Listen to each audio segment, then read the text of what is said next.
Pues sí, pasamos a Belén Krupa. ¿La leo yo? Sí. Voy presentándoosla. Belén Krupa Robledo nació en 1995 en Bonn, en Alemania, pero creció en Cuernavaca, México. Estudió cine documental en la ECAM. Sus proyectos suponen un cuestionamiento sobre lo que es real y lo que es ficción y reinterpretan la percepción inicial que se tiene de la imagen. Gracias.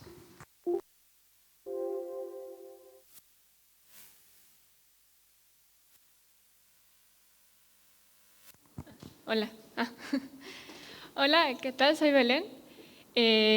Bueno, les vengo a presentar mi proyecto en desarrollo. Yo actualmente estoy haciendo un máster en EFTI de fotografía y gestión de proyectos visuales y estoy trabajando en Culpable hasta que se demuestre inocente.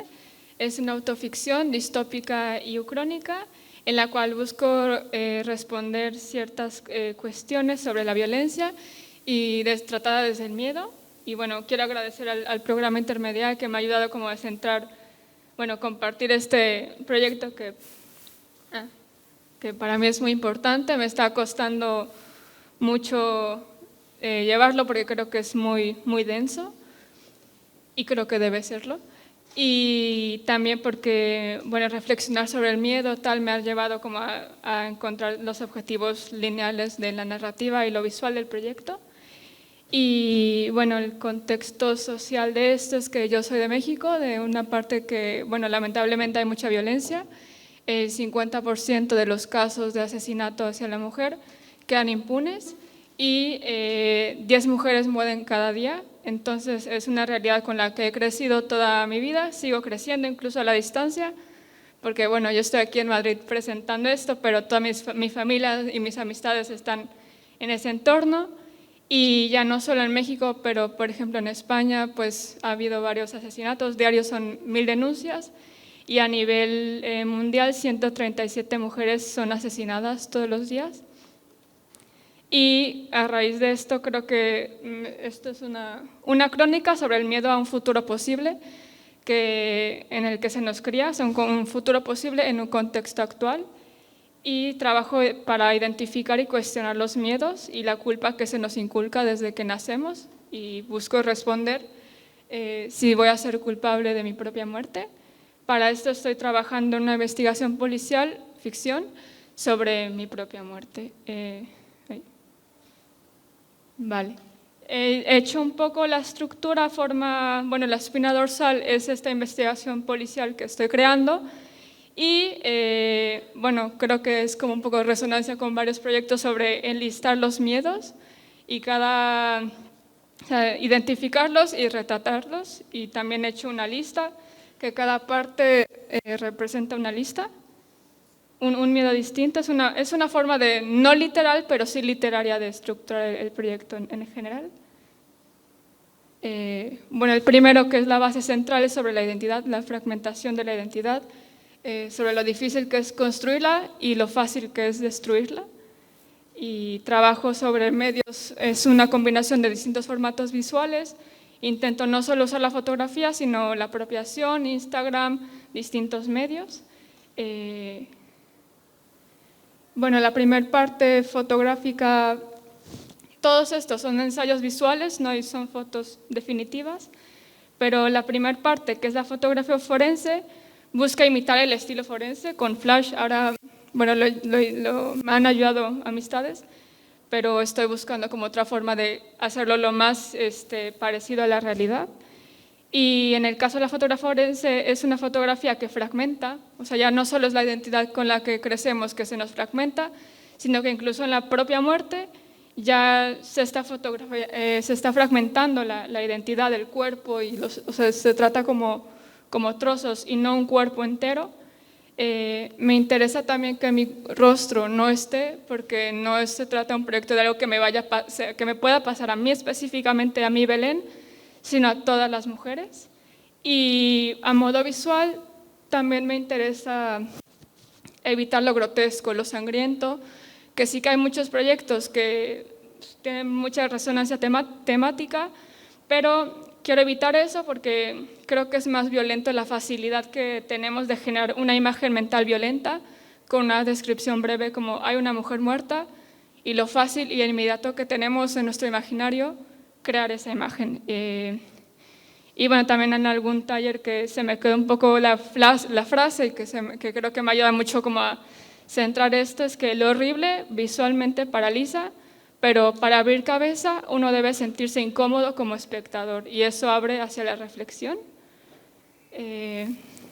Bueno, estas son evidencias que pongo yo en el contexto y a partir de esto pues generar yo respuestas con elementos visuales. Y luego hay una parte de los retratos que es las identidades de posibles sospechosos, aliados, enemigos, que también es un miedo que tengo sobre la delgada línea de quién es aliado y quién es enemigo, porque pues, el enemigo no es siempre alguien extraño, es igual la persona que más conoces y que más cerca tienes. Y bueno, son retratos que hago por medio de inteligencia artificial, que son páginas que usan generadores artificiales y hay una base de reconocimiento fisiológico facial, pero estas personas pues no existen. Y es una analogía sobre lo aleatorio que puede ser el agresor y también como pues no juzgar visualmente si esta persona se ve así, va a ser agresor, porque no es cierto. O sea, si es así, actuar así, es más bien un conjunto de patrones. Y el otro aspecto de la investigación policial es las versiones que se tendrán de la víctima. Bueno, tú comentabas sobre la prensa amarillista y todo, cómo se trata la prensa, y también, o sea, eso, y cómo se tratan las propias personas conocidas de la víctima. Bueno, las escrituras son distintas escrituras que hago yo a mano, que, bueno, una especie de falsificación de caligrafía para humanizar esto artificial, humanizarlo escribiendo a mano. Y el contenido pues son versiones que se tienen de lo ocurrido, del crimen, y son diferentes perspectivas y en qué medida se culpa a la víctima respecto a su conducta, forma de hablar, vestir, actuar y costumbres. Y bueno, por último, o sea, tengo esta parte, esqueleto central, la espina dorsal, que es la investigación, y bueno, yo estudié cine documental y vuelvo un poco a mi zona de confort, que es el vídeo, que bueno, a nivel técnico son cosas que han... vale, aquí es el mouse. Bueno, he hecho una recopilación de unos test que llevo haciendo y bueno, es un soporte ambiental y audiovisual que trabajo sobre las sensaciones corporales previas al crimen, situaciones que pueden darse corporales, físicas y bueno, vivencias.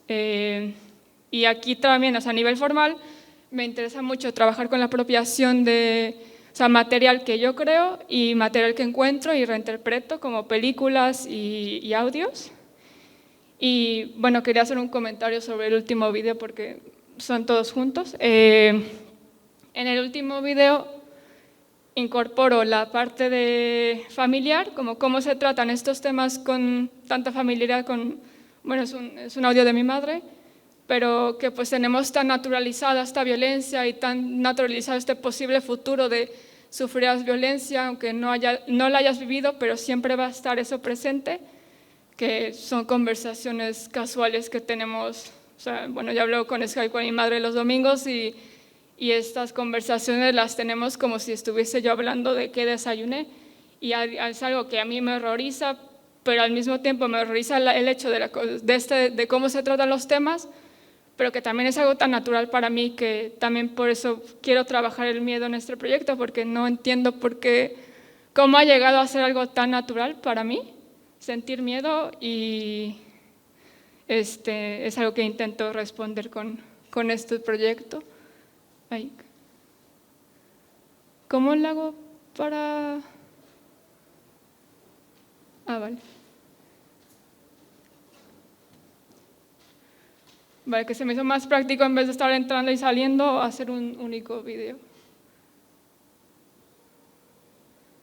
Ay, no quiere. Ahí va, ¿no? Lo quiero hacer grande. Gracias. ¿Le quieres dar ya? Sí.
Not gonna hurt you. Stay away from me! Stay away! Please! Don't act like this, Dix. I can't live with a maniac. I'll never let you go. Dix, don't! Dix, please! Don't, Dix, please, don't!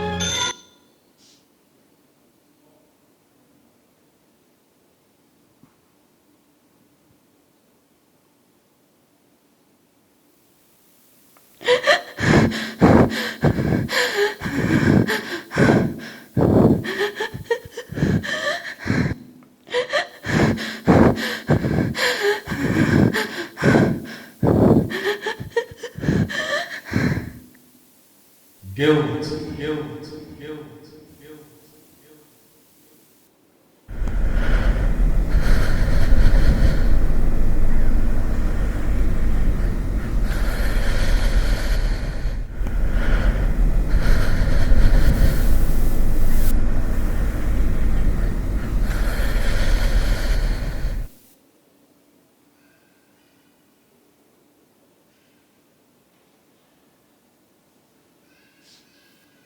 Debes de temerle a no saber distinguir y ver las alertas.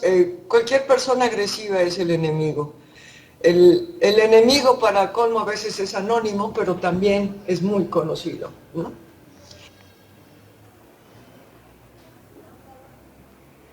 Sé que estás en peligro cuando tienes una reacción y no piensas las cosas.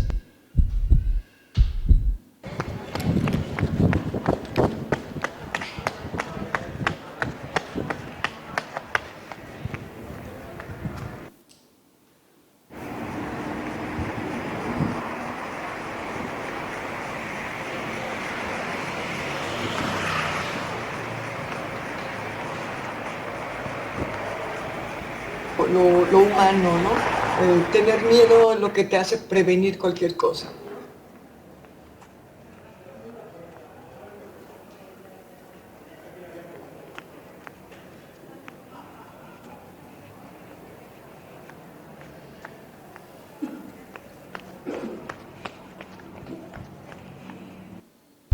Encontrar tu cuerpo me permite el rito del funeral y el duelo y todo eso. No tener tu cuerpo, siempre voy a tener la esperanza de encontrarte, y que a lo mejor pues es tonta la esperanza de encontrarte.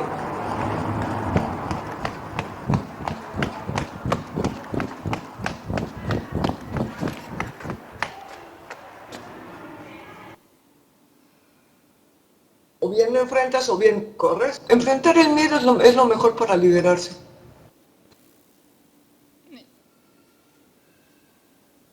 Ay, no sé cómo salir. Ay, no sé cómo salir de aquí ahora. Ay, no. Vale. Ay, perdón. Vale, gracias. Bueno, son un poco las partes que tengo del proyecto ahora, que claramente necesita mucho más desarrollo, pero es algo que quiero crear. O sea, no me enfoco en terminar algo, sino que abrir distintas formas, porque de forma natural pienso en sensaciones e intento buscar alguna forma de retratarlas tanto en forma narrativa como visual, y incorporar elementos tanto culturales de la cultura mainstream cinematográfica como las películas, como más personales de mis propios videos o mi familia. Y bueno, en modo de conclusión general del proyecto es que hablo del imaginario de mi propia muerte por ser un futuro posible, y porque del futuro solo se puede ver en ficción, no, o sea, el documental y tal, podemos crear falsos documentales y todo sobre cosas que se han vivido, pero no me interesa, o sea, lo que me interesa de toda esta situación es el miedo a cosas que no han pasado todavía, pero crecemos con que siempre te va a pasar, y esta situación distópica y crónica que tiene esto.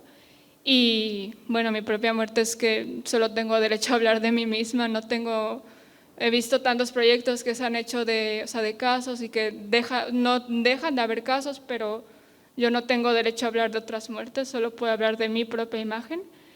y también sobre el miedo principalmente sin haber sido, o sea, que se nos cría que sin haber sido víctimas directas de violencia en forma de violación, asesinato de familia, amistades, violencia doméstica, se nos educa a que siempre va a haber esa posibilidad y se enseña a vivir con miedo si naces mujer, o sea, ya estás condicionada por tu propio género desde el nacimiento a crecer con miedo, a aprender a tenerlo de compañero de vida y bueno, con eso concluye un poco lo que llevo del proyecto. Gracias.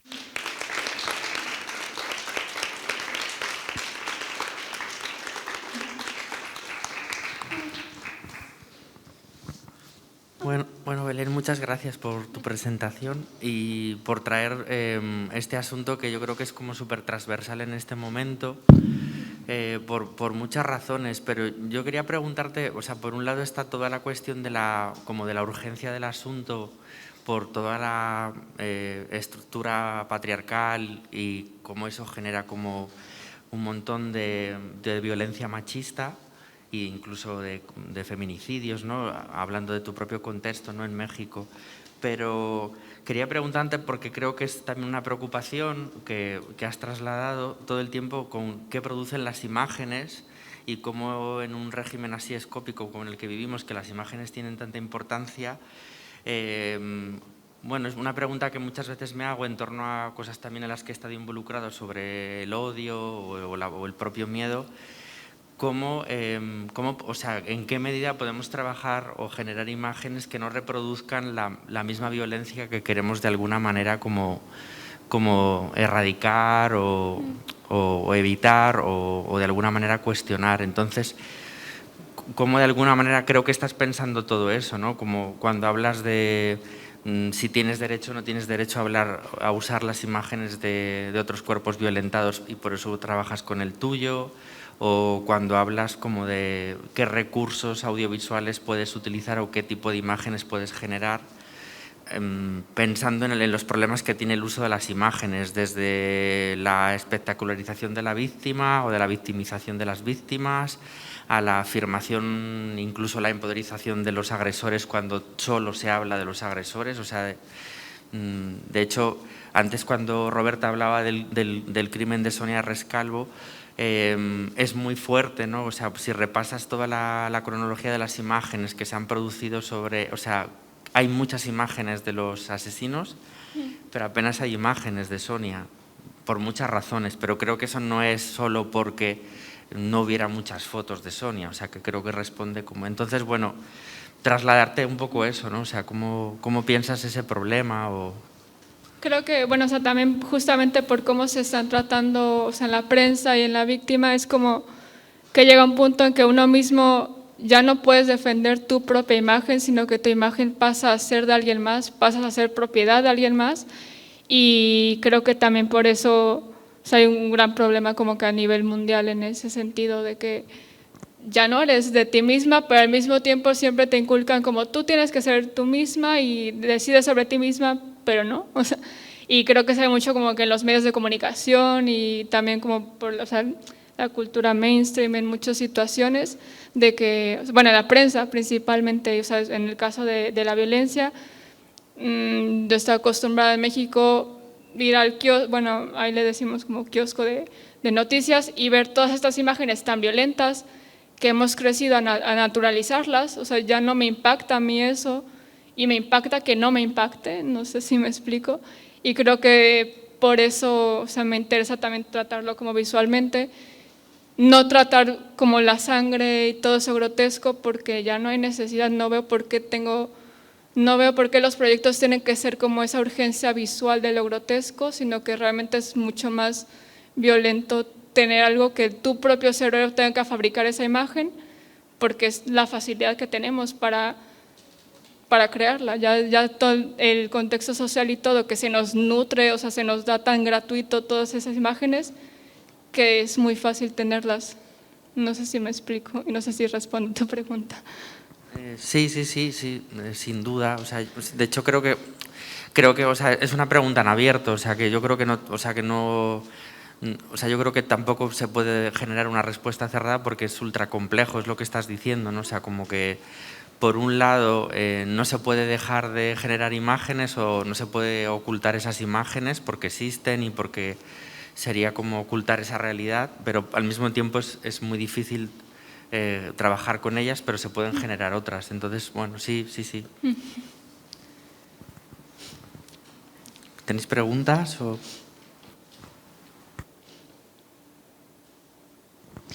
¿Hay alguna pregunta? Sí. Perdona. Bueno, yo voy a intentar hacer una pregunta que no tengo muy clara, pero bueno, muchísimas gracias, Belén, por tu presentación. Bueno, es que he pensado varias cosas según te escuchaba. La primera es que, bueno, voy a abrir aquí un poco un tema personal, pero creo que viene a cuento. Es que hace un par de semanas, bueno, fui a visitar a mis padres que viven en Alcalá de Henares, una ciudad pequeñita cerca de Madrid. Y fíjate que, bueno, ellos viven como a las afueras de la ciudad y bueno, y yo fui a tomar algo al centro que está como a 40 minutos andando. Alcalá de Henares no tiene una red de transporte nocturna, entonces de toda la vida pues yo me iba andando, estaba con mis amigas tomando algo por la noche y de toda la vida me iba de madrugada otra vez a casa de mis padres sola andando. Pasando por unas calles, bueno, Leire lo sabe, que está aquí, que es mi amiga de aquella época, pasando por unas calles desiertas, de noche, no sé, como bueno, por polígonos industriales, etcétera. Digo, madre mía, y yo cuando lo pienso ahora con el conocimiento que tengo, digo, pero ¿cómo era capaz de hacer eso? Sin miedo. Y yo seguía saliendo, nunca me... De verdad es que nunca me atenazó la sospecha de que me podía pasar algo.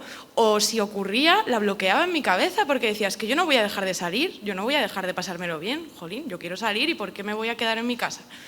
Entonces, bueno, el caso es que el otro día, cuando fui a ver a mis padres, efectivamente, volviendo a las 3 de la mañana a mi casa un sábado, pasé un miedo increíble. O sea, me empezaron a venir unas historias a la cabeza, unas imágenes, unas escenas, unos titulares de prensa, ¿sabes? Y dije, qué fuerte, que con 15 años esto no me pasaba y ahora con 27 me está pasando y tengo más miedo ahora.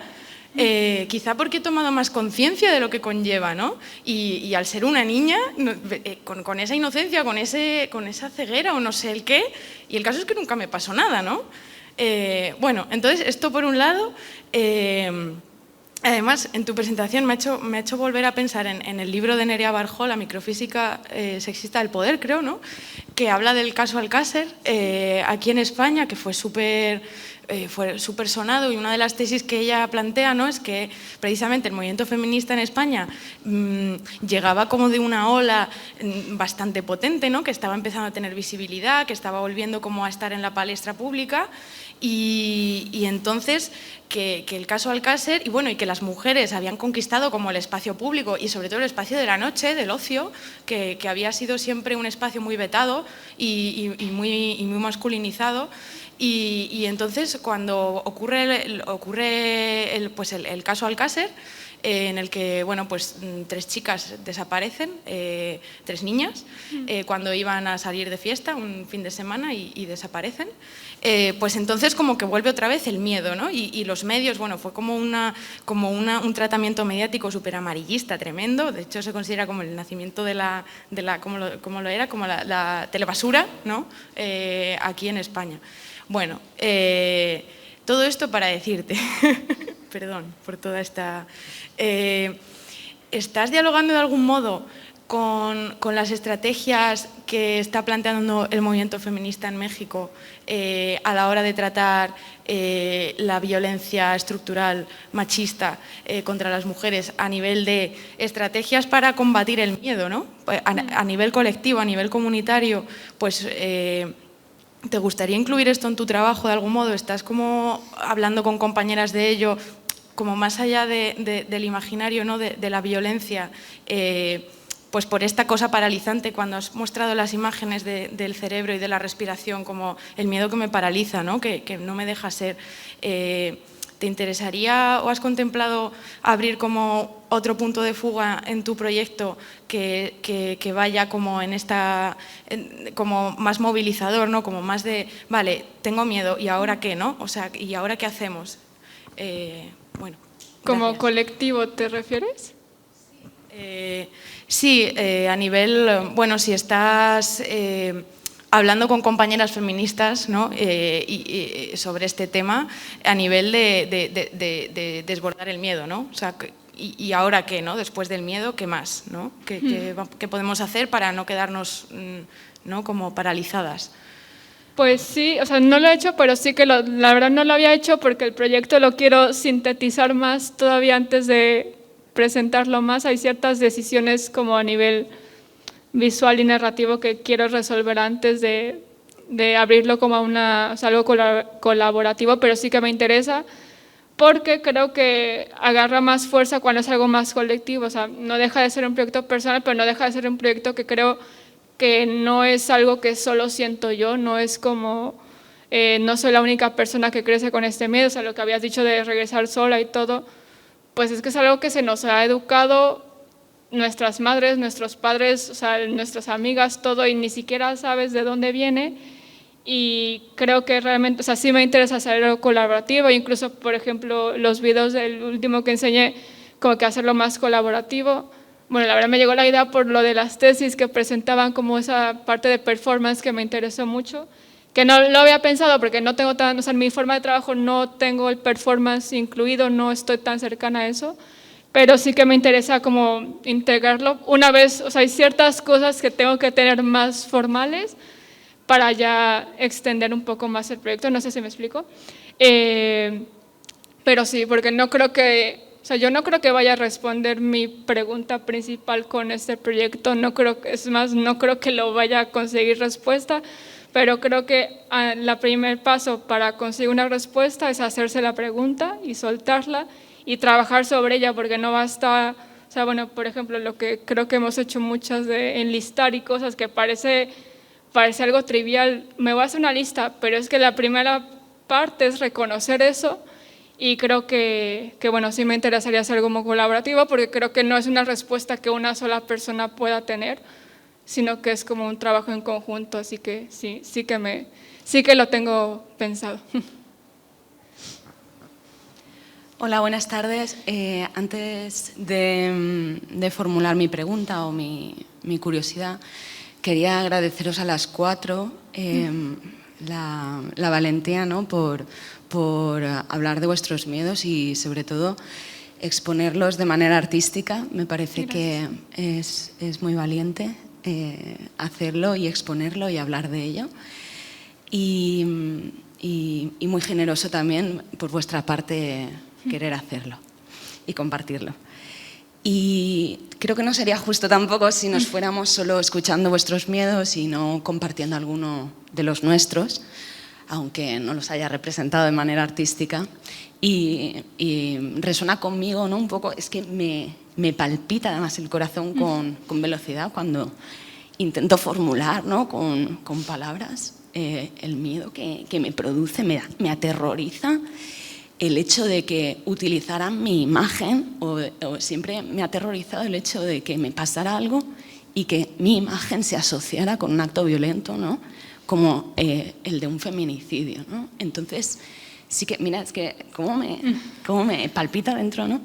Entonces sí que me interesa saber el hecho de cómo has un poco más investigar en esa asociación que seguro que tú también has reflexionado de cómo se queda impregnada nuestra propia imagen si nos pasara a nosotras algo de esas características o tan mediático como has mencionado tú, de las niñas de Alcácer, cómo se queda asociada para siempre tu imagen con el perpetrador, ¿no? de ese acto violento y cómo vas a enlazarlo en tu proyecto, si podías hablar un poquito más de eso. Gracias.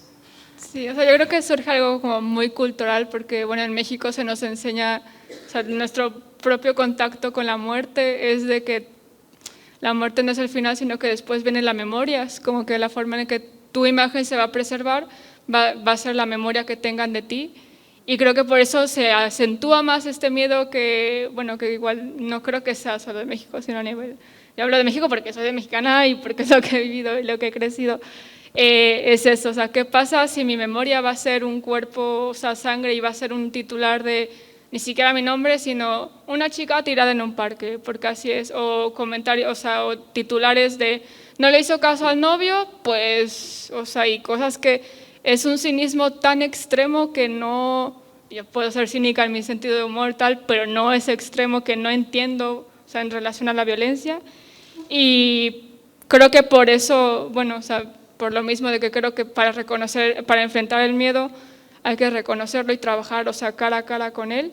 Y por eso me interesa que sea mi propia imagen, sino que, o sea, porque es la única forma en que voy a tener yo control de eso, porque pues si me llegara a pasar algo, no estar muerta, no voy a tener respuestas, pero en esta ficción sí. Y creo que también por eso me interesa que la gente reflexione sobre eso, o sea, que no soy yo y presento el proyecto que soy yo, pero no me gusta que se reconozca mi imagen. Bueno, o sea, por ejemplo, ciertas cosas identitarias como los tatuajes, de que no quiero que se vean mis tatuajes, no quiero que se vea... Bueno, tengo la mascarilla, no se ve mi cara, pero como facciones muy características de mi rostro, porque creo que es una imagen que puede ser asociada con cualquier mujer. O sea, creo que es un miedo que compartimos de qué va a pasar después, cómo se va a representar después, porque llega la muerte y luego queda la memoria, pero tú no tienes control de esa memoria, y creo que eso es como la parte central del proyecto, o sea, de mi miedo principal de... ¿Cómo voy a poder yo controlar algo si ya no existo? Y bueno, es un poco eso. No sé si te contesté la pregunta.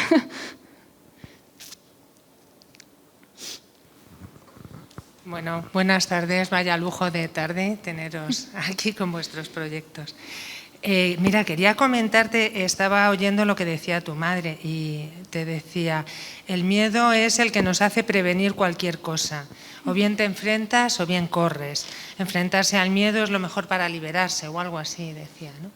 Y bueno, me ha impresionado y me ha hecho pensar yo y las generaciones que han venido después de mí, mis hijas, mis nietas, el esfuerzo que yo he hecho siempre de no trasladarle mis propios miedos, pero a la vez, bueno, podemos usar el consabido, no es miedo, es prevención, o sea, es precaución, ¿no? Yo te quiero trasladar precaución, no miedo, pero en realidad lo que estás transmitiendo es miedo. A la vez me viene a la cabeza pues mis imágenes de mi adolescencia, cuando yo venía por aquí y realmente yo, sinceramente, es que me vestía de chico. Yo no salía de mi casa y me venía por el Parque de la Arganzuela, que ahora es tan bonito y tal, pero entonces era una zona, y por aquí yo me vestía de chico porque era lo más seguro, ¿no? Y el otro día con mi nieta, que tiene ahora 12 años, y estábamos organizando la tarde, bueno, yo llevo a esta gimnasia, yo esta, y ella, no, yo me vuelvo sola de baloncesto y tal. Bueno, vale, hoy sí, pero la semana que viene cambian la hora, ya será de noche y vas a pasar por una zona que sola, no sé, no me parece. No, vengo con una amiga. Digo, ¿y mamá lo sabe?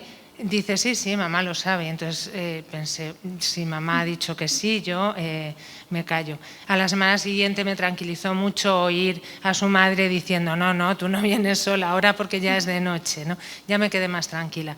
Pero en el momento ese en el que él me decía, sí, mamá me deja y me vuelvo con una amiga, tuve que hacer un esfuerzo de decir, cállate, no le traslades tu miedo. Pero por otro lado, jolín, ¿y si le pasa algo? O sea, tuve ahí una contradicción, una sensación, y luego cuando me fui, cuando volví a mi casa, decía, Dios mío, o sea, ¿qué es lo que hay que hacer, ¿no? ¿Qué hay que hacer en estas? Bueno, y lo que te quería preguntar con todo esto es, ¿cómo vivís tú o cómo vivís vosotras esas cosas que os cuentan vuestras madres y esas, si lo recibís bien? Supongo que tendréis un momento de rebeldía de decir, mamá, déjame en paz, no me cuentes esas milongas, pero por otro lado, supongo que también veréis la ternura de tu madre agobiada ante una posibilidad, ¿no? Y bueno, te quería preguntar cómo recibías tú esas palabras que te decía tu madre, con las que me he sentido absolutamente, no sé qué palabra emplear, ¿no? Pero bueno. Pues no sé, creo que la distancia es un poco la respuesta, o sea, y también el tiempo, porque cuando eres joven no eres consciente, o sea, lo hablaba con el tiempo de que lo hablaba con unos amigos tomando unas cañas el otro día, es que tú cuando tienes 10 años todo es como tan lento, falta tanto para tanto y no te das cuenta porque lo estás viviendo, o sea, ahora también. Y luego pasa el tiempo y ves en retrospectiva todo eso y ves que vuelan las cosas, y creo que también es un poco eso, o sea, cuando bueno, yo crecí con mi madre, mi madre me crió sola, y como que yo en ese momento decía, es que falta tanto para ser libre, o sea, yo me sentía como que no dimensionaba o sea, qué era ser libre, qué no ser libre, porque hay más libertad en ese sentido de, bueno, te tengo que retener, pero porque así vas a tener tu vida, o sea, así vas a estar segura, o sea, la libertad entendida como seguridad. Y ahora que lo veo como perspectiva y como pues ya llevo aquí 8 años en España, ya es mucho tiempo, y bueno, tengo 26, 8 años es mucho tiempo para mi edad. Y ya ahora lo entiendo, o sea, como de que creo que he tomado esa distancia de entender a mi madre, ya antes lo sentía como algo opresivo, como ¿por qué no puedo salir yo de fiesta? ¿Pero por qué no me puedo quedar dormida en casa de fulanito y tal? Porque no puedo, o sea, tener tanta libertad, y creo que en parte por eso estoy aquí en España, porque pues ahí no tenía esa libertad, y muchas de México no tenemos esa libertad que aquí no la hay del todo, pero sí que la hay un poco más. O sea, en concreto yo hablo de mi ciudad porque no es algo que se extienda a todo México, pero no puedes decidir tú dónde naces, y mi ciudad en particular es una ciudad con muchos casos de violencia. Y pues creo que la respuesta fue estar aquí, o sea, si tienes una oportunidad de poder irte, pues te vas. Pero yo regreso con cariño, pero regreso también con miedo. Pero ahora entiendo también a mi madre, o sea, entiendo como que no es instinto, sino que es como, pues con la edad igual te das cuenta de cosas que, pues, ¿qué te vas a saber tú cuando tienes 12, 13 años, cuando lo único que piensas es en ti mismo? Y ahora que ya tienes como que más perspectiva de tu lugar, de los demás y de todo ese como universo de relaciones, creo que ya conectas un poco los puntos. No sé si me doy a explicar. Gracias. Creo que ella está escuchando streaming, así que supongo que diría que gracias. Bueno, yo no es exactamente una pregunta, es más bien en el compartir fluyendo, pero bueno, me parecía muy interesante cuando ha traído a colación Inés a Nerea Barjola, porque yo creo que bueno, ese libro, yo creo que cuando lo leí para mí fue clave como dar una visión un poco diferente de bueno, lo que sucedió en aquel momento, ¿no? Que fue que realmente se regularizó la presencia de las mujeres en el espacio público por la noche, ¿no? De hecho, en una entrevista a Nerea, que a mí fue otro caso que me llamó mucho la atención cuando lo leí, habló de una dirigente, no sé de qué país era, ni voy a decirlo porque seguro que meto la pata, pero bueno, en el Congreso se hablaba que con el aumento de las violaciones y los abusos nocturnos y tal, estaban pensando en poner un toque de queda para evitarlos, ¿no? Entonces, una de las diputadas del Congreso dijo, querrá decir usted, dijo, pero ¿a quiénes violan? Y la gente dijo, a las mujeres. ¿Y quiénes violan? Y dijeron, los hombres. Entonces estará usted hablando de poner el toque de queda para los hombres, ¿no? Que es un resumen muy bonito. Pero bueno, con toda esta cuestión del título de la tarde de hoy, ¿no? Trascender el miedo, y de esa cuestión de qué hacemos con el miedo, socializarlo, politizarlo, reverberaba mucho en mi cabeza una conversación muy interesante que tuve con una compañera feminista de la Convención del 8M, que ella da clases de autodefensa y que no ha podido venir por el COVID, precisamente porque enfermó justo cuando empezaba la segunda parte del seminario, y sus palabras me resonaban mucho hoy con respecto a la presentación de Roberta y la tuya, porque ella siempre habla de que el miedo no hay que trascenderlo, de que el miedo hay que tenerlo, y que ella cuando da sus clases de autodefensa, siempre, sobre todo con las niñas, siempre dice que el miedo es nuestra mejor herramienta, que como decía Roberta, ¿no? Como esas violencias a día de hoy parece que no van a cambiar, el miedo es nuestra herramienta para poder preservarnos. Y bueno, ella, a colación de esta historia de cómo aprender a preservarse y tal, luego además habla de un montón de estrategias. Bueno, pongo solo un ejemplo, porque ella habla que, por ejemplo, la mejor autodefensa para no ser atacada en la calle es cortarse el pelo, porque el pelo es algo que te hace muy vulnerable. En todos los estudios de violencia en el espacio público, al parecer el que te agarren del pelo es una pauta súper común, ¿no? Bueno, así tiraba de varias herramientas. Pero me parecía interesante esa perspectiva del miedo de no hay que trascenderlo. El miedo es nuestra amiga, está con nosotros y ayuda a percibir los peligros y a poder preservarte de todas esas violencias que habéis comentado y muchas más.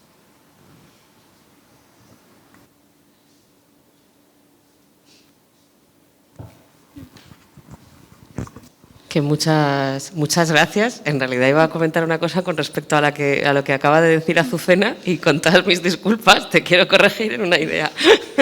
Trascender significa hacer sentir sus efectos o tener consecuencias en un lugar o medio distinto de aquel en el que se produce o empezar a ser conocido. Hay que tener miedo y hay que trascender también el miedo, yo creo, ¿no? Me parecía interesante apuntarlo sin ánimo de nada. Matizar. No, simplemente quería decir eso. Que no sé si alguien tiene algo o damos paso a... Yo creo que damos paso a Diego del Pozo, que bueno, a ver.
Bueno, voy a intentar hacer como una recopilación de la tarde, como todas las cosas un poco que la han atravesado y también un poco traerlo como qué es lo que me atraviesa a mí el miedo, ¿no? O sea, que fue un poco una petición que me hicieron Inés y Víctor, ¿no? Cuando me trasladaron la propuesta. Entonces, bueno, me siento identificado con muchas de las cosas que han sucedido, salvando las distancias de que tenemos distintas identidades, pero una cosa con la que me identifico mucho, con la que me siento muy atravesado, es esa cuestión de que creo que crecí por mi identidad marica con esta cuestión que ha nombrado Roberta también del miedo al contacto. Y creo que el miedo al contacto es una cosa como muy importante que se ha activado un montón con la pandemia, pero que creo que atraviesa o que creo que para mí, o sea, en mi práctica artística y en las cosas en las que he trabajado, me ha ayudado mucho a impulsar, a motivar muchas cosas de las que he hecho, que es el problema en sí mismo del contacto como un lugar, como un motor de pensar un poco todo lo que nos atraviesa. Entonces, también por circunstancias familiares he vivido muy cerca de problemas depresivos siempre. Y eso también, o sea, me hizo pensar mucho desde muy pronto, desde la adolescencia, en la cuestión del malestar, ¿no? Y además el malestar como vinculado a la culpa, o sea, que es curioso, ¿no? O sea, cuando estás como atravesado por un montón de malestar o contextos de mucho malestar, la reacción es como sentirte culpable. Y bueno, quiero dar una respuesta a eso, que no es una respuesta cerrada, sino es compartirla también como un cúmulo de preguntas, que creo que no somos culpables porque no existe una mano negra que todo lo organiza, pero sí que hay un régimen o una estructura social que yo creo que explica por qué nos sentimos culpables o de no ser madre de la manera adecuada o o de tener miedo a ser marica, trans o mujer o todos los miedos que pueden de alguna manera rodear todas las identidades que no encajan en el régimen heteronormativo o en la normatividad establecida, ¿no? Entonces, en ese sentido, he traído un diagrama que hice hace unos años en torno, que a lo mejor alguno ya lo conocéis, en torno es un paraíso, o la imagen de un paraíso invertido, que es un poco, yo creo que lo que de alguna manera es para mí una buena metáfora de lo que es todo el malestar del régimen neoliberal. Entonces, es como la piedra que no se ve, que está escondida como el efecto iceberg, pero a la inversa. Entonces, en el centro he colocado el asunto del miedo al contacto, porque me parece que explica un montón da respuesta a muchos de los problemas de la creación de la personalidad neoliberal, que además en los últimos 30 años se ha incrementado como a lo bestia, de una manera muy fuerte. Y eso está ligado, que está un poco más arriba en el diagrama, tampoco lo quiero explicar porque no corresponde, con el tema de las economías, que es donde quiero ir y que creo que es un poco lo que ellas han apuntado durante toda la tarde, que creo que sí que hay una economía afectiva del odio, hay una economía afectiva del miedo, que es lo que nos trae hoy aquí, y hay una economía afectiva también de la esperanza, ¿no? Como una especie como de que el sistema genera como bueno, pues si hay esperanza, y creo que es también una economía muy negativa, ¿no? Lo de la esperanza, porque parece que es una respuesta en abierto que no se concretiza en nada. Entonces, Sara Ahmed, que seguro que se ha atravesado mucho por aquí estos días, ella habla de que efectivamente, de que sí que el sistema orquesta una economía en torno a la producción de las emociones, que es un asunto que me interesa mucho y que creo que también os interesa a vosotras en vuestra práctica, cómo se producen las emociones, qué consecuencias tienen, cómo se politizan, bueno, que son preguntas que han salido todos estos días en el seminario y que aparecieron también en las jornadas de octubre. Entonces ella habla, y me parece muy clave, ¿no? de la necesidad de no privatizar las emociones, que creo que es un asunto que es como que si el agresor, si un tipo mata a una mujer o a una persona trans, es porque es un chalado o es porque tiene un problema que es de la índole privada. Entonces hay un problema muy grave en el asunto de privatizar las emociones y el asunto de psicologizarlas, es decir, de que todo tiene que ver con un ámbito que es puramente como psicológico. Y creo que eso también está como en la pulsión que está como en la práctica artística de lo que hemos visto a la tarde, ¿no? El asunto como de cómo generar o cómo de alguna manera escapar o mover, no sé si se puede escapar, pero moverse como en esa tensión o vivir como en esa tensión de este problema, de este marco en el que muchas veces deliberadamente estamos, ¿no? De que las cosas no son privadas y que las cosas son íntimas, pero no en el sentido de una intimidad compartida o una intimidad comunitaria o de alianza, como hablábamos antes, sino de lo íntimo como algo que es tu problema y que tienes tú que resolver por ti mismo, que es un poco como el problema en el que nos coloca un poco como el régimen neoliberal, ¿no? Y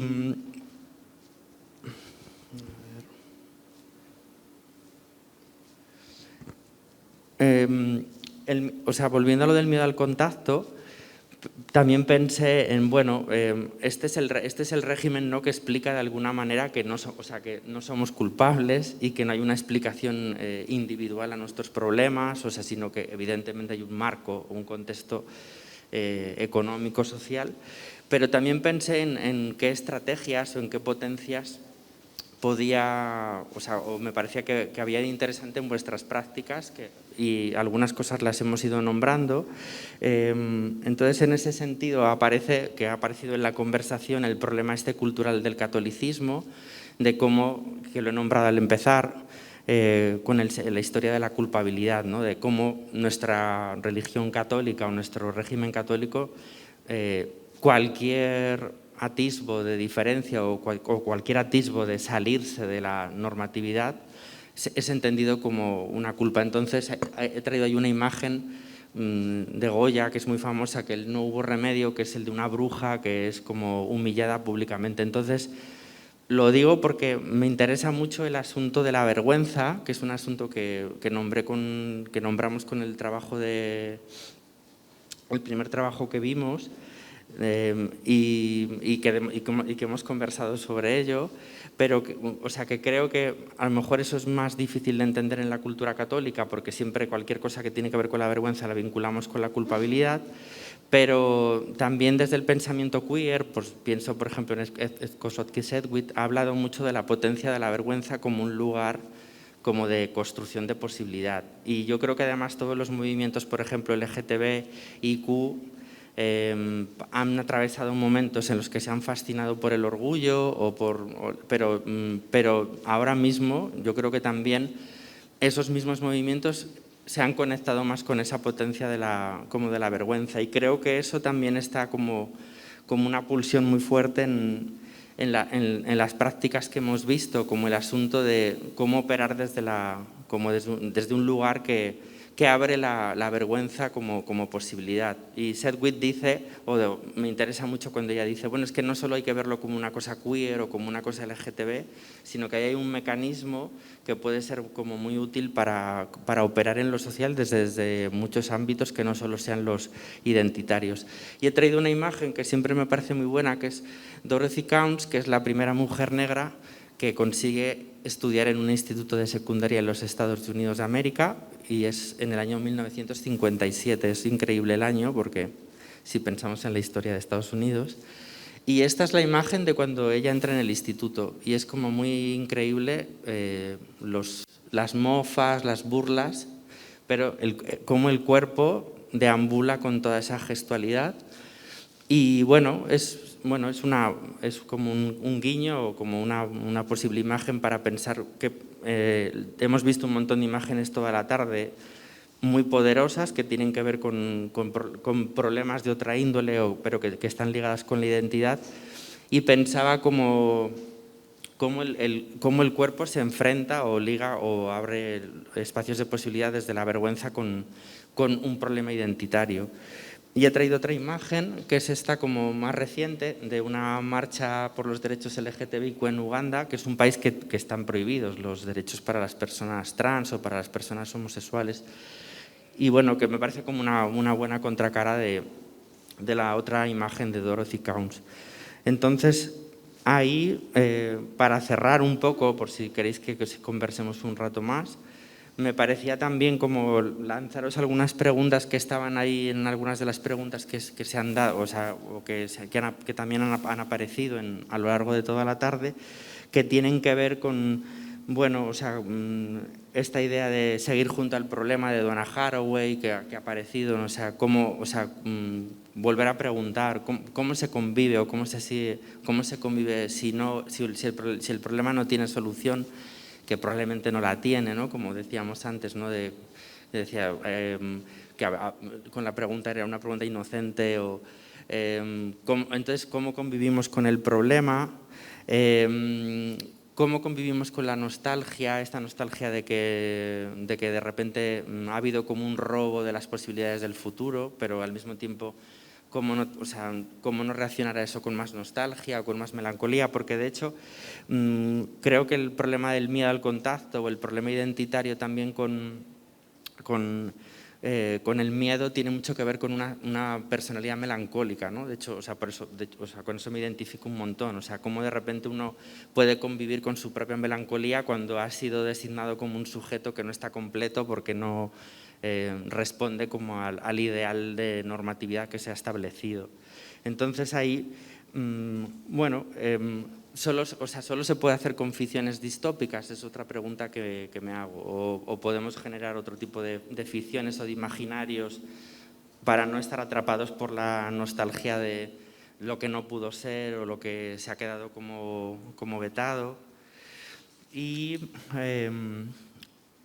también otro asunto que ha aparecido, que es muy bueno con este rifirrafe de la pregunta de si se puede trascender o no trascender, bueno, lo tengo por aquí también,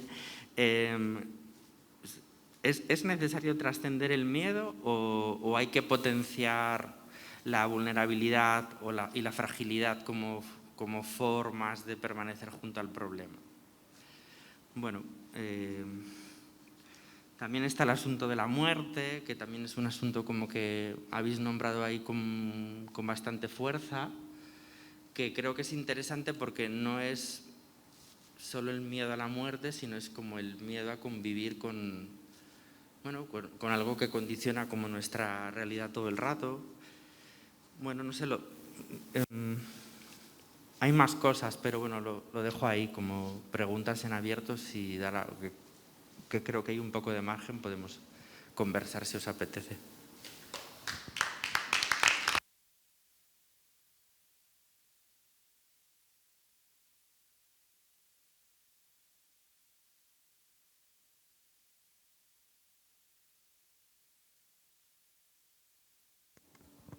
¿Las preguntas eran para ellas?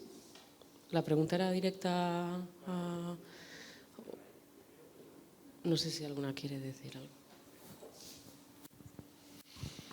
Yo creo que hay que convivir con el miedo, con la alegría, con la tristeza, con la melancolía, con la sensación de pérdida, porque eso al final es lo que nos hace humanos. Es decir, además ni siquiera creo que todo el espectro de emociones esté en nuestra mano. O sea, no podemos decir, no voy a sentir miedo nunca más, porque obviamente no es tan humano. Y además hay una serie de mensajes que veo mucho en las redes sociales, que es, por ejemplo, no pares de soñar. Bueno, chica, déjame tranquila, yo qué sé. También tengo derecho a fracasar. También tengo derecho a no tener éxito. Si sigues luchando, o sea, como que el bienestar, la felicidad depende de nosotras. Y eso es una cosa muy capitalista, muy peligrosa y muy de la culpa. O sea, como si eres pobre es porque no lo has intentado lo suficiente. Pues no, pues soy pobre porque estoy jodida, porque la estructura de la sociedad nos hace pobres y nos hace precarias y nos hace tener miedo y nos hace que cosas que forman parte de nosotras se conviertan en un estigma. Pero todas esas cosas, al final, son ajenas a nosotras. Es decir, el estigma, por ejemplo, de la enfermedad o el estigma de la identidad, no los tenemos nosotras. Viene alguien y nos lo pone. Entonces, me parece que lo que tenemos que hacer es lo que dije antes, lo que hemos hecho siempre, es sobrevivir. Si es que en mayor o en menor medida, al final, todas las personas que estamos en el margen, que somos muchas, al final, que si juntamos todo el margen, al final no está al margen, al final es más una población así bastante grande, hemos sobrevivido a todo y lo hemos hecho a golpe de intuición y creo que ese es el camino.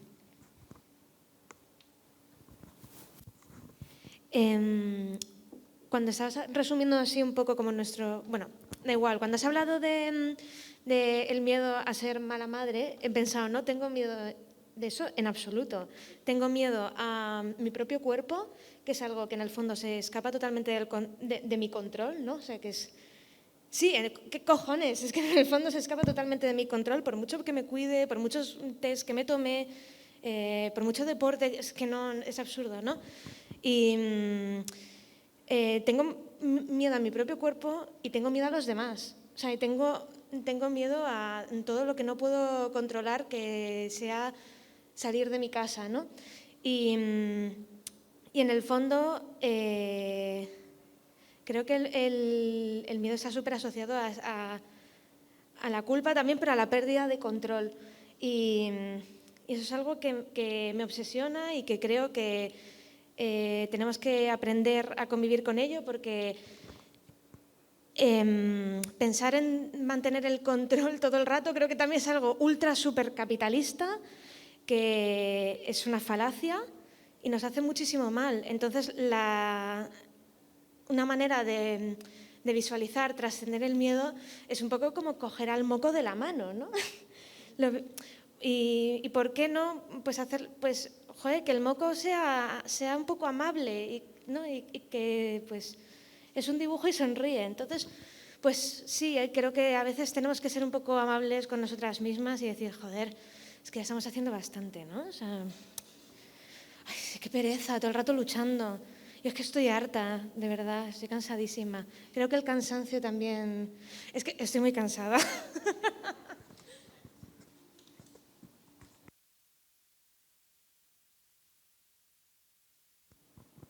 Ahí está.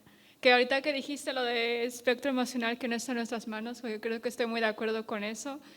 Y sobre ciertos miedos, creo que el miedo tiene una parte instintiva de, bueno, pasa esto y mi reacción, que ya no es como que tú consciente tengas un control sobre eso, sino que es la parte biológica e intuitiva del propio como proceso químico del cerebro.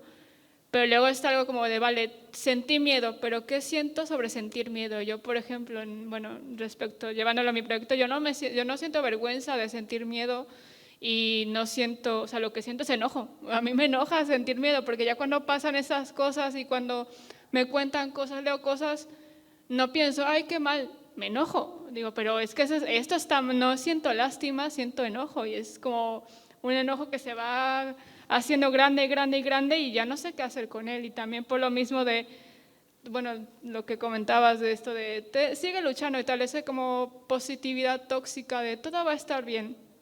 Ya, pero ¿cómo? O sea, ¿qué puedo hacer yo para que esté todo bien? Porque es típico de palmaditas en el hombro y todo. No te preocupes, no te preocupes. Y creo que estamos, o sea, también es un poco como la sociedad que nos acostumbra a, vale, ya encontrarás una respuesta, pero que la voy a encontrar yo, ¿me la van a encontrar o cómo es eso? Porque no hay respuestas a eso y se nos condiciona a esa esperanza. Ya verás, ya verás, ya verás, ya verás nada. O sea, tienes que hacer cosas, pero no sé qué tengo que hacer, y creo que es un poco, o sea, eso como la sociedad, esa como parte social con la que crecemos y con la que nosotros mismos nos condicionamos de que va a haber una respuesta, pero bueno, no, hay que hacer cosas, pero no sabemos qué tenemos que hacer. Y no basta con un todo va a estar bien, lo que decía, sigue soñando, pues no. Y bueno, era eso. Además, yo pertenezco a un colectivo que es melancólico por naturaleza. Es decir, no tenemos futuro, no tenemos presente. El amor no es una posibilidad para nosotras. Si nos pasa, es como... es trans y tiene novio. Es como, oh, Dios mío, ha encontrado oro en una mina. Es decir, yo me identifico mucho, voy a quedar de la alegría de la huerta, pero yo me identifico mucho con la máxima del punk, que es no hay futuro. Entonces, bajo el no hay futuro, yo me he movido desde pequeña. Yo cuando veo, es decir, yo tengo 49 años. Cada generación que ha ocurrido después de mí es, los jóvenes no tienen trabajo, no saben qué hacer. Hola, bienvenida al club de las trans. O sea, ¿qué me cuentas? No me acuerdo qué era una cosa que leí, como que se estaban quejando por no sé qué cosa que había pasado en la dictadura argentina, y Camila Sosa Villada dijo, pero si después de la dictadura a las travestis y a las trans seguimos viviendo en una dictadura. Es decir, para determinados colectivos, toda esta gran crisis que existe ahora sobre la existencia, abrazar la vulnerabilidad, volvernos más humanos, es el pan nuestro de cada día. Es decir, no hemos tenido otra opción.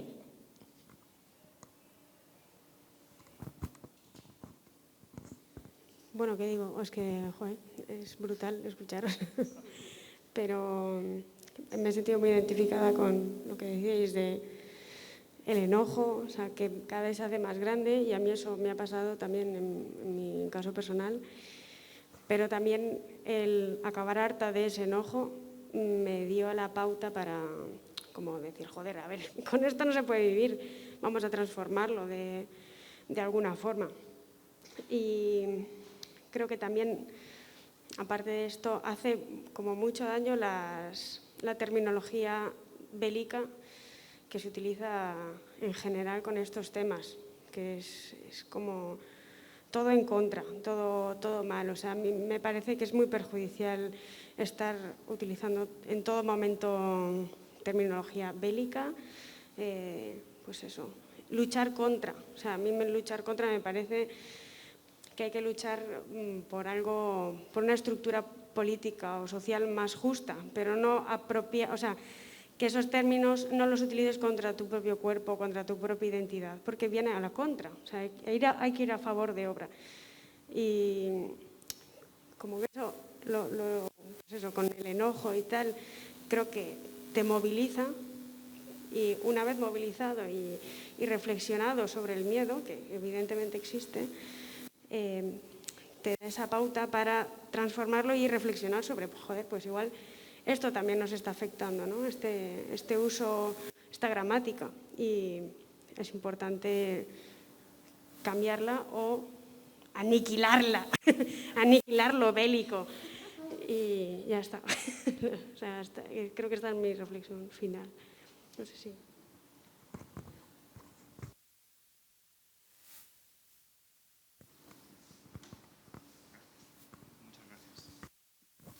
Muchas gracias. ¿Alguien quiere añadir algo? ¿Tiene una pregunta, un comentario, una reflexión? Es el momento. Si no, ya lo siento, pero estamos llegando al final de nuestro programa. Bueno, muchísimas gracias a las 4 y a Diego.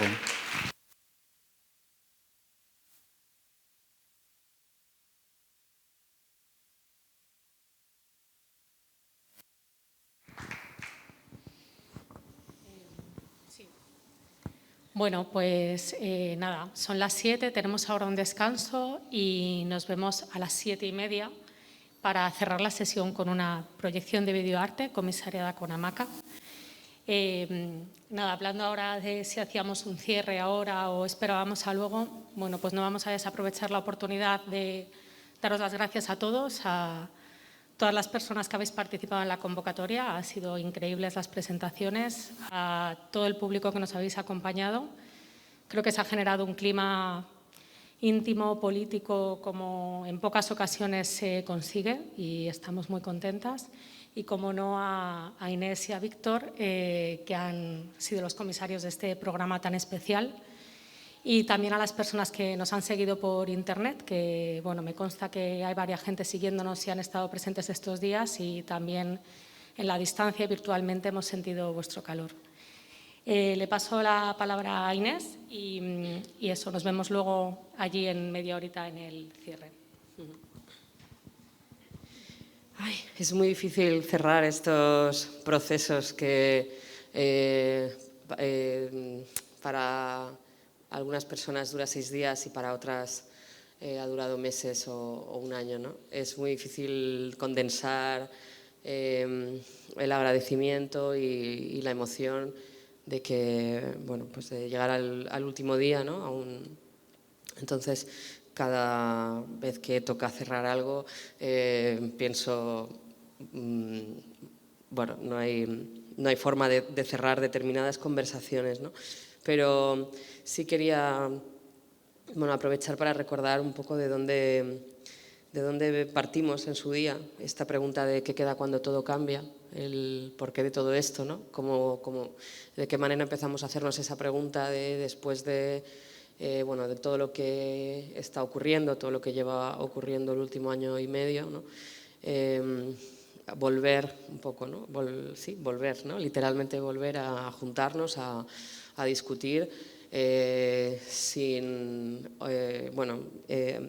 atravesadas ya por todo lo que había ocurrido el año pasado y pero que sin duda, bueno, que el miedo no lo descubrimos el año pasado, ¿no? Quiero decir, estas formas de miedo vienen de mucho antes, ¿no? Con respecto a la pregunta que planteaba Diego, ¿no?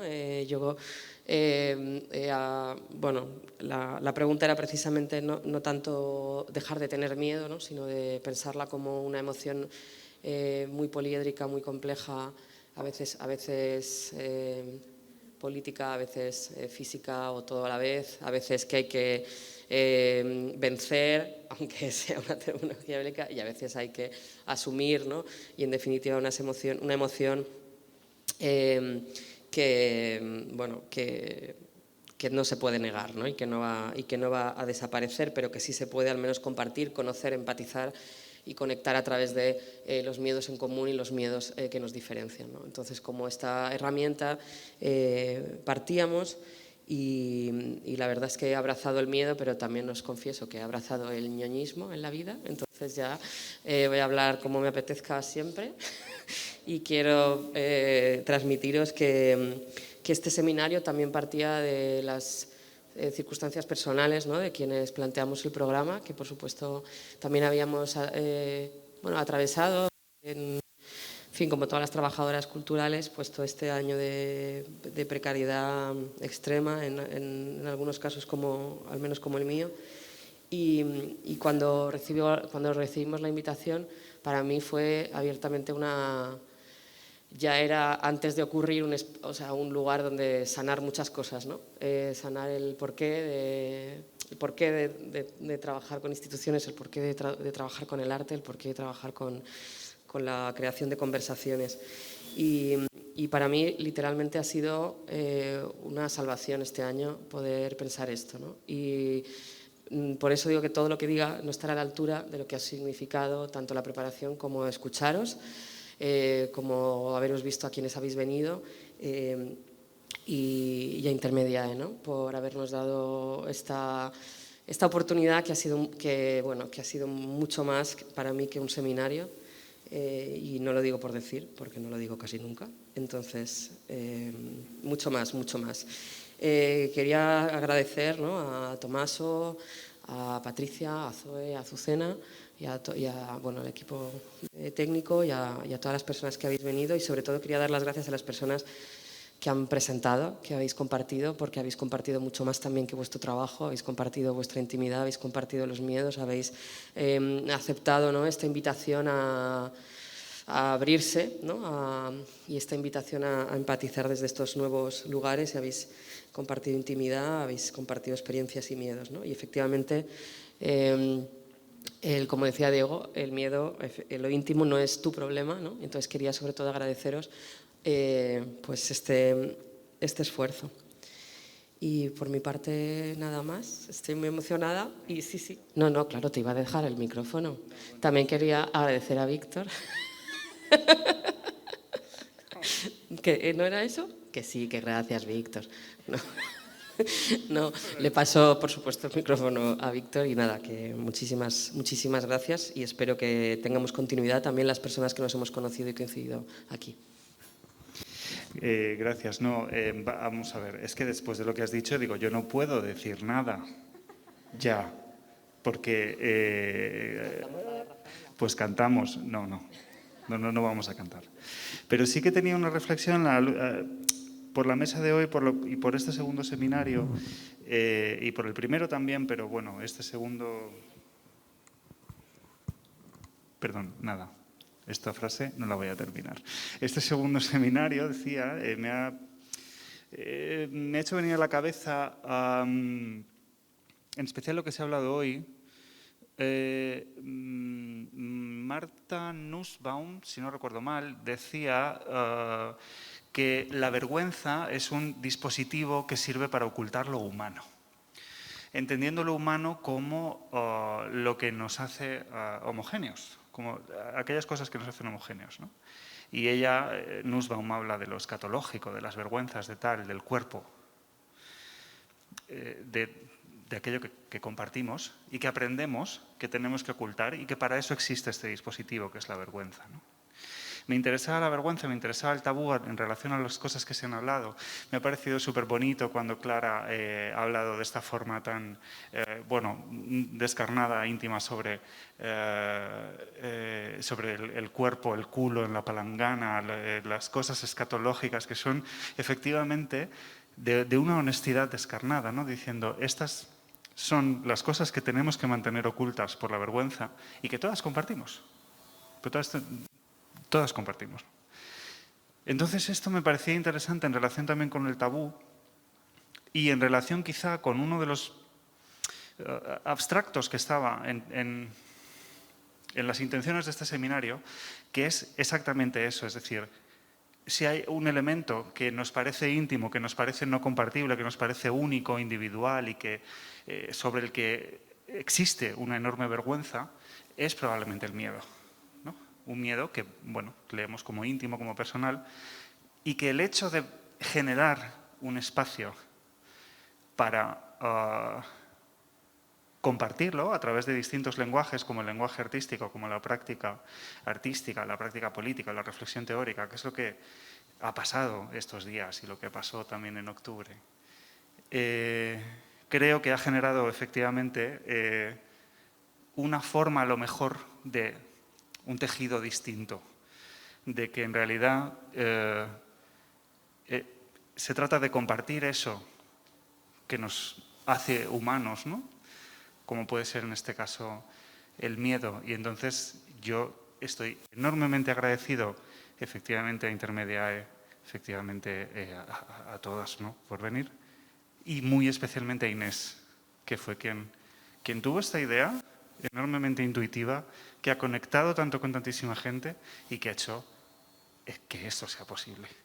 Así que gracias. Perdón.